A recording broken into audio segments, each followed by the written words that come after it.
Now, Iran's state media has confirmed the start of ceasefire between Iran and Israel.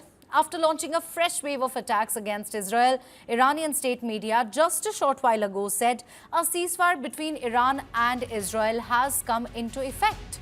Meanwhile, the Israeli military said that after the beginning of the ceasefire, it detected a sixth wave of Iranian missiles towards its territory. After fresh missile strikes, Iran has finally confirmed ceasefire, but it looks like only after setting its own terms on the battlefield. After missile strikes, even post-ceasefire announcement by the US and Israel, Iran has now finally confirmed a ceasefire of its own, raising big questions on who's really controlling the narrative on this fragile truce. Let me, in fact, quickly at this point introduce Ambassador Prabhu Dayal. He's a former Indian diplomat who joins me on this News9 special. A very warm welcome to you, Ambassador. Ambassador, first the United States President announces a ceasefire. Then the Israeli Prime Minister confirms it. But while all of this is going on, Iran remains silent and instead fires fresh missiles at Israel. Only now, after another round of attacks, Iran is confirming the ceasefire. Sir, do you see this as Iran signaling that if there is a ceasefire, it will be on our terms? Is this perhaps about asserting its leverage before agreeing to de-escalate? Well, first of all, thanks for having me on your show. There is still a lot of clarity regarding the on-ground situation. President Donald Trump had announced a complete and total ceasefire between Iran and Israel. And he had said that both these countries had reached out to him almost simultaneously for a peace deal between the two. And as you mentioned, Iran's state media confirmed the ceasefire deal. But there wasn't an official comment from Israel. Then Iranian Foreign Minister Abbas Arghachi said that there was no ceasefire agreement with Israel at the moment. Then he said Tehran would halt its response if Israel stopped its attacks. And then, as you mentioned, there was a fresh wave of missile attacks from Iran. So the question which you legitimately asked is Iran trying to set the terms regarding the ceasefire? So there is still a lot of ambiguity, a lack of clarity. And frankly, one can't take every statement by Donald Trump at face value. He had earlier said that he would decide within the next 2 weeks, on whether to order a US military strike on Iran's nuclear capabilities. And it was meant to give diplomacy a chance. He had also said that he was giving time to the Iranians to come to their senses. However, he had struck Iran just 2 days later.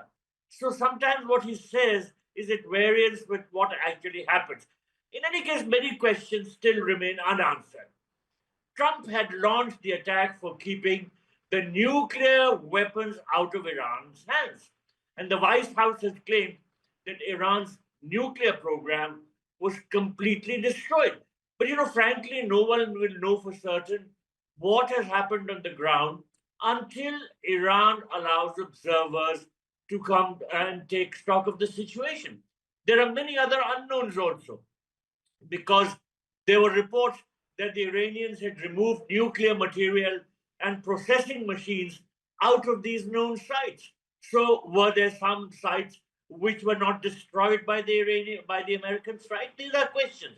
Now, Americans need a diplomatic deal with the Iranians that will ensure complete verifiability and will be an irreversible dismantling of Iran's nuclear program. The last time the US negotiated such a deal with Iran, it took more than 2 years to sign the deal.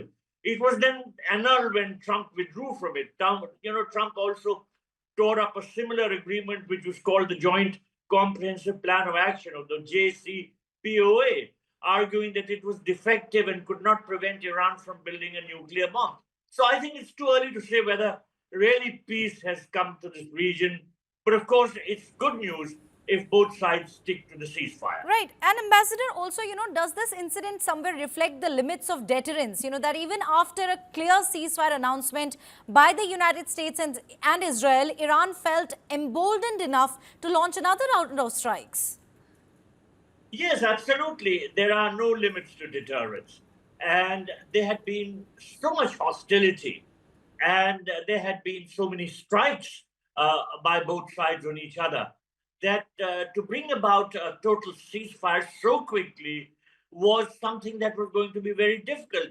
It was one thing to say that there is a ceasefire, but quite another to actually bring it into force on the ground. And that is what we find happening. Israel had said that there was a fresh wave of missile strikes by Iran after the ceasefire was announced, and that 3 Israeli citizens, in fact, died in that. So one doesn't really know how much the ceasefire is holding. But to start with, if there is even a tacit acceptance by both sides of the ceasefire, then it's a very welcome development.